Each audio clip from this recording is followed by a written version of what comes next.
جیسے ہی رمضان مکمل ہوتا ہے تو شیطان کو کیونکہ رہائی مل جاتی ہے اور پھر وہ اپنا کام شروع کر دیتا ہے۔ بہت سارے لوگ رمضان میں نماز پڑھتے ہیں کیونکہ شیطان بندھا ہوا ہوتا ہے، جیسے ہی اس کو رہائی ملتی ہے وہ اپنا کام کرتا ہے، اپنی دعوت دیتا ہے، اپنی کوشش کرتا ہے۔ بہت سارے لوگ غیر رمضان کے اندر نماز کو ادا نہیں کرتے۔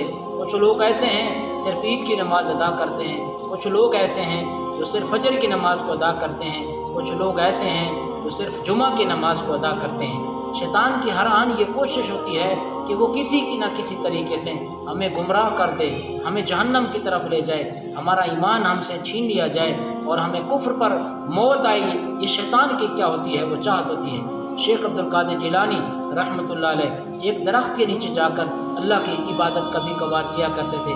ایک دن ایسا ہوا درخت کے نیچے عبادت کر رہے ہیں، اچانک درخت روشن ہو گیا، منور ہو گیا۔ تو حضرت شیخ عبد القادر جیلانی رحمۃ اللہ علیہ کو غیب کی طرف سے ایسے آواز آئی، کسی نے آواز دی، اے شیخ عبد القادر جیلانی، تجھ پر اللہ نے فرائض کو معاف کر دیا، یعنی ہم نے تیرے فرائض کو، وہ جو تجھ پر فرائض تھے نا نماز کے، تو ہم نے معاف کر دیے۔ شیخ عبد القادر جیلانی رحمۃ اللہ علیہ سمجھ گئے کہ یہ شیطان ہے۔ فرمایا لا حول ولا قوۃ الا باللہ العلی العظیم، اعوذ باللہ من الشیطان الرجیم۔ پھر سمجھ گئے یہ شیطان تھا۔ شیطان نے اور پھر حملہ شروع کر دیا، آواز دی، اے عبد القادر جیلانی، تجھے تیرے علم نے بچا لیا ہے۔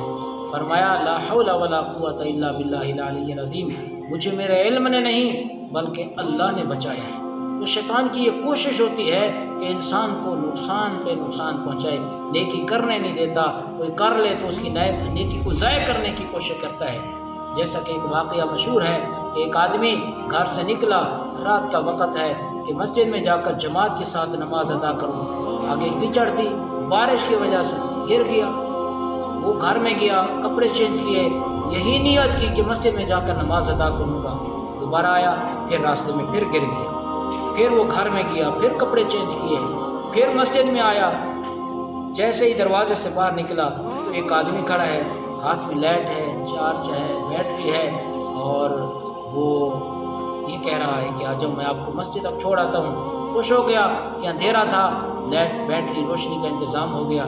جیسے ہی مسجد کے قریب پہنچے وہ مسجد میں داخل ہوا، جس نے بیٹری اور روشنی دی اور مسجد تک ساتھ لے کر گیا۔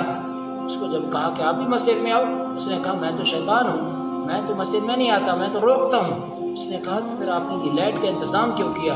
وہ شیطان کہنے لگا کہ جب تو پہلی مرتبہ گرا تھا تو اللہ تعالیٰ نے تیرے گناہوں کو معاف کر دیا، پھر جب تو دوسری مرتبہ گرا تھا تو تیرے خاندان کے گناہ معاف ہوئے، مجھے خطرہ ہوا کہ کہیں ایسا نہ ہو کہ تو تیسری مرتبہ گر جائے اور اہل علاقہ کے گناہ معاف ہو جائے، تو میں نہیں چاہتا کہ لوگوں کے گناہ معاف ہو جائیں۔ تو شیطان کی ہر آن کوشش ہوتی ہے کہ وہ ایماندار کو، مسلمان کو نیکی کرنے نہ دے، اگر کوئی کر لے تو اس کی نیکی کو کیا ہے وہ ضائع کر دے۔